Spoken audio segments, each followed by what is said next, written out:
Pour pouvoir mettre en place des choses très concrètes, il faut pouvoir mettre en place des habitudes. C'est ce qui te permettra de pouvoir agir sur du long terme. Mais je suis sûr que tu t'es déjà dit, tiens, je vais commencer à faire du sport et au bout de 3 semaines, 1 mois, t'arrêtes. Le problème, c'est qu'en fait, tu n'as pas su bien mettre en place tes habitudes et je vais t'aider à voir justement comment est-ce qu'on peut mettre en place des bonnes habitudes. Pour ça, je vais te parler du bouquin de James Clear, Atomic Habits, où en français, le titre, c'est « Un rien peut changer un tout ». C'est clairement le bouquin numéro 1 sur les habitudes et du coup, on commence tout de suite. S'améliorer de 1% par jour fait que tu es 37 fois meilleur à la fin de l'année. La meilleure façon d'y arriver, donc comme je te disais, c'est via les habitudes. Il faut savoir que 40% de nos actions sont faites par tes habitudes. C'est un peu le mode automatique qui se met en place. Donc autant en profiter. Par exemple, la dernière habitude que j'ai mise en place récemment, c'est de me brosser les dents avec la main gauche. Pourquoi ? Parce que le fait d'utiliser un peu plus sa partie gauche, quand tu es droitier, ça permet de stimuler un hémisphère que tu utilises un peu moins en tant que droitier. Quand je parle d'hémisphère, c'est l'hémisphère du cerveau. Voilà, donc c'est un truc tout bête, c'est vraiment tout bête, mais je sais que dès que je vais me brosser les dents, automatiquement, c'est ma main gauche qui sert. Pour implémenter ce petit pourcent supplémentaire tous les jours, les choses que tu peux faire par exemple, c'est mettre en place de la lecture, c'est mettre en place des habitudes de sport, c'est avoir une meilleure hygiène de vie, se former un peu plus régulièrement, etc., etc. Maintenant, je voudrais te parler de l'importance du système plutôt que des objectifs.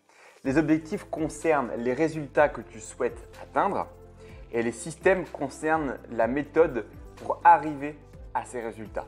Le but, par exemple, dans n'importe quel sport, c'est de gagner. Admettons, tu es dans un match de foot. Qu'est-ce que tu fais pour gagner? Tu ne restes pas fixé sur le tableau de score en te disant « Tiens, il y a 2-0 pour l'équipe adverse. Peut-être que si je reste fixé, ça va me permettre d'y arriver un peu mieux. » A priori, non. La seule façon d'y arriver, c'est de s'entraîner tout le temps. Pour tes habitudes, c'est la même chose en fin de compte. Ce que tu fais, c'est de ne pas te fixer constamment sur tes objectifs. Tu vas te fixer sur l'amélioration quotidienne. Donc la première chose, c'est arrête de te fixer trop sur tes objectifs, c'est bien d'en avoir, mais passe pas tout ton temps dessus. Concentre-toi sur le système qui t'amène justement les résultats. Et comme disait James Clear dans son bouquin, tu ne peux pas t'élever au niveau de tes objectifs, donc tu tombes au niveau de ton système. Alors maintenant, la clé, c'est changer son identité. En gros, l'identité, c'est qui tu penses être et la façon dont tu penses. Si je te dis que par exemple, tu te dis dans ta tête que tu es sportif, a priori tu vas agir comme un sportif, donc tu vas aller faire du sport. Si tu dis dans ta tête je ne suis pas sportif, tu vas agir comme un mec qui n'est pas sportif, donc tu vas passer plus de temps dans le canapé. La première chose, c'est décider du type de personne que tu veux être. Et le deuxième, c'est de le prouver avec des petites victoires. Donc tous les jours implémenter quelque chose qui permet d'aller dans le sens de ton identité. Maintenant, les 4 lois pour implémenter ou enlever une habitude. Rendre évident la chose, d'accord? Donc par exemple, je dois prendre tous les jours de la vitamine D, admettons. Au lieu de la ranger dans mon placard, je vais la mettre tous les jours sur ma table à manger parce que je sais que tous les jours je mange, donc je ne peux pas la louper ma vitamine D si elle est très visible. Elle est évidente. Deuxième, c'est rendre attrayant. Alors si l'habitude ne te donne pas envie, a priori, tu ne vas pas forcément la mettre en place. Donc, il faut trouver une façon de la rendre attrayante. Par exemple, pour faire de la muscu, mettre de la musique qui te motive. Ça peut être une solution pour la rendre un peu plus attrayante. Et tu peux même mettre plusieurs choses en place, tout simplement. Deuxième chose, c'est de la rendre facile. Moins il y a de friction pour mettre en place cette habitude, plus il y a de chances que tu l'accomplisses. Par exemple, pour aller au sport, c'est déjà de te préparer toi avec tes habits de sport pour ensuite te déplacer. Parce qu'une fois que tu seras mis en habit de sport, du coup, tu seras beaucoup plus apte à commencer le sport puisque tu es déjà habillé pour ça. La quatrième, c'est de rendre la satisfaction immédiate. Ton cerveau en fait gratifie les rendements immédiats. Donc il faut quelque chose de simple qui t'apporte de la joie, du plaisir, juste après avoir fait ton habitude. Sauf que certaines habitudes n'apportent pas cette gratification immédiate. Donc il faut pouvoir en fait hacker un petit peu ton cerveau pour pouvoir lui donner une récompense qu'il n'est pas prêt d'avoir.